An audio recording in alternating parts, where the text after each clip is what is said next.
The Tankwa Karoo is one of the driest parts of South Africa, with some areas receiving annual average rainfall of less than 100 millimeters. We recently visited the Tankwa Karoo National Park for a weekend. There was no sign of rain on the Friday, but signs of the December floods were still visible. The area is also very hot, with temperatures regularly rising above 40 degrees centigrade in summer. In fact, the mean maximum temperature in January is 38.9 degrees. We therefore opted for the Elandsberg Cottages, which feature a plunge pool. We made full use of the plunge pool, even when it started raining a bit on the Saturday morning.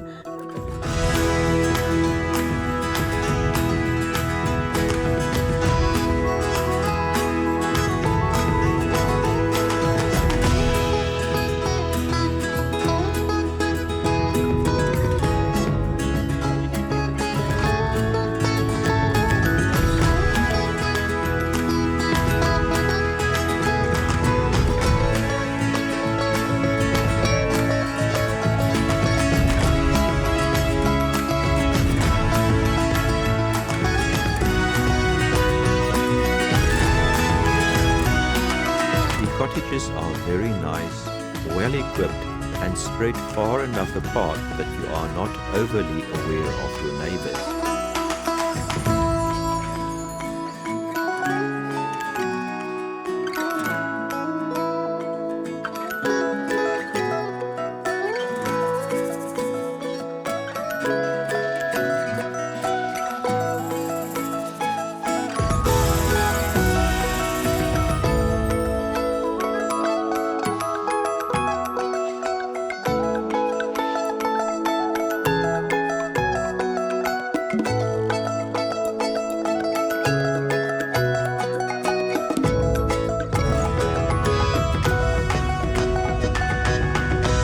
The park has many accommodation options available, including secluded cottages like this one at Paulshoek.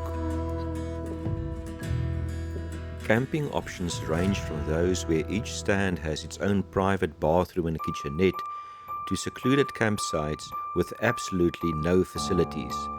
For details, have a look at the SANParks website.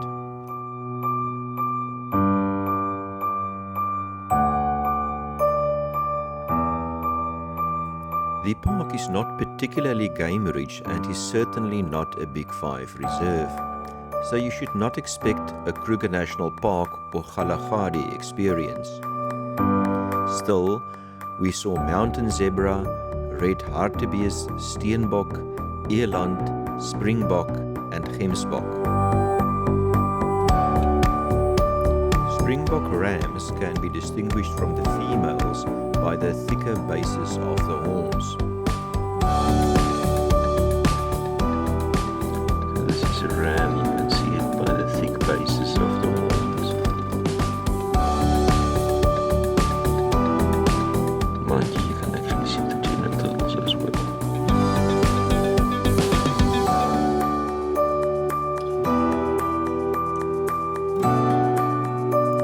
When I see a gemsbok chewing like this, I think of James Henry's videos of his honeymoon in Gannaga. In it he says that low or no budget YouTubers may have to produce their own sound effects, so here goes.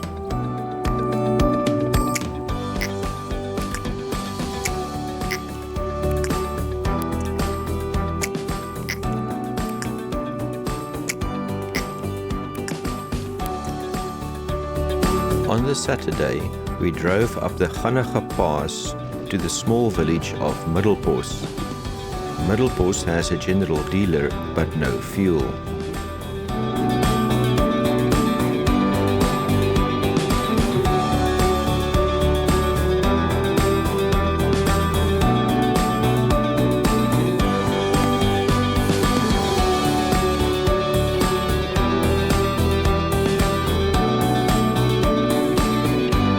On the pass, we could still see damage from the December floods.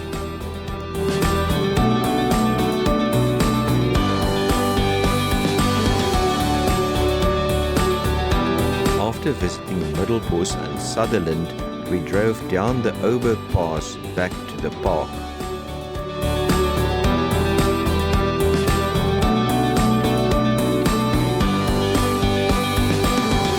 The Ouberg Pass is very steep, and a sign at the top warns about flood damage to the road. But in a 4x4 or high clearance vehicle, it is not too bad, and it is quite scenic.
During Saturday night, the park experienced very heavy rains.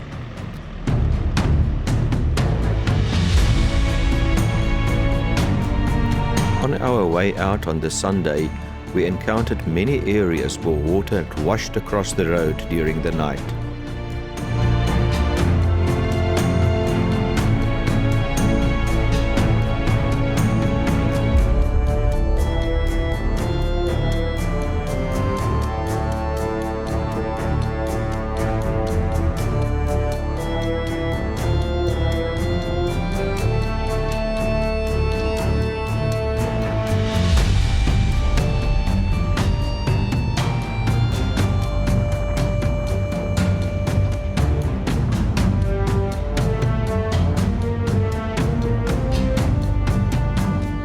We also took a look at the Oudebaaskraal Dam, which was full at the time of our visit. Before being incorporated into the park, this was the largest privately owned dam in South Africa.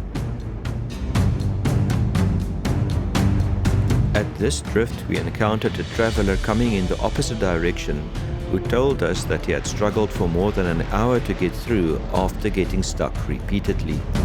He recommended that we turn around and drive out via Calvinia and the N7. But as that would have added more than 200 kilometers of detour, we decided to push through and managed to get through without getting stuck.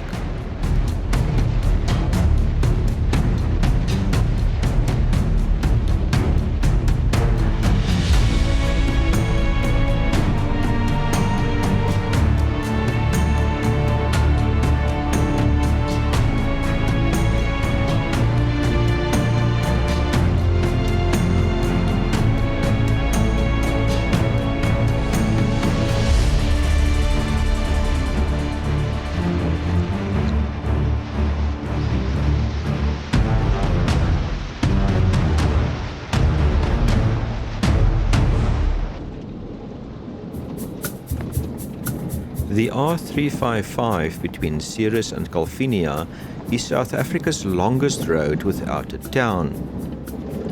Driving north after you left Ceres, there is no town until you reach Calvinia more than 250 kilometers later.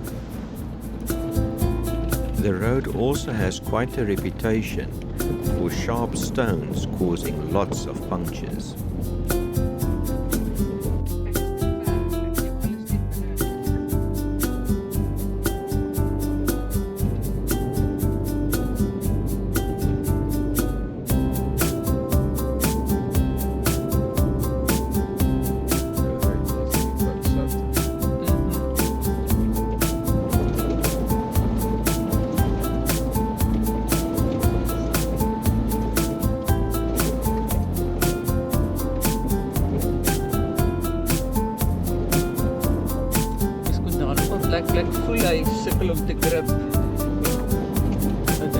nou druk.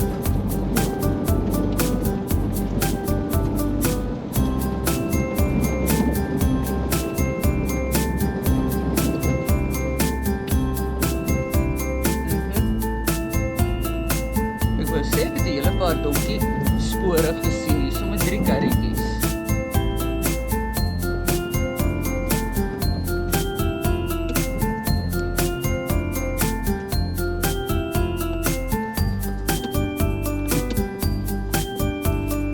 We had lunch at the eclectic Tankwa Patstal or Roadhouse.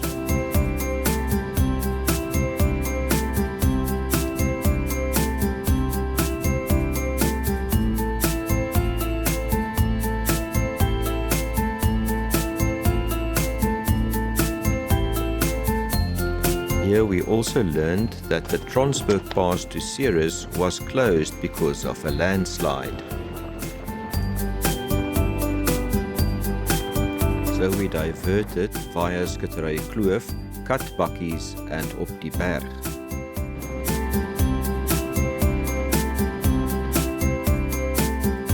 This ended up being quite a scenic diversion.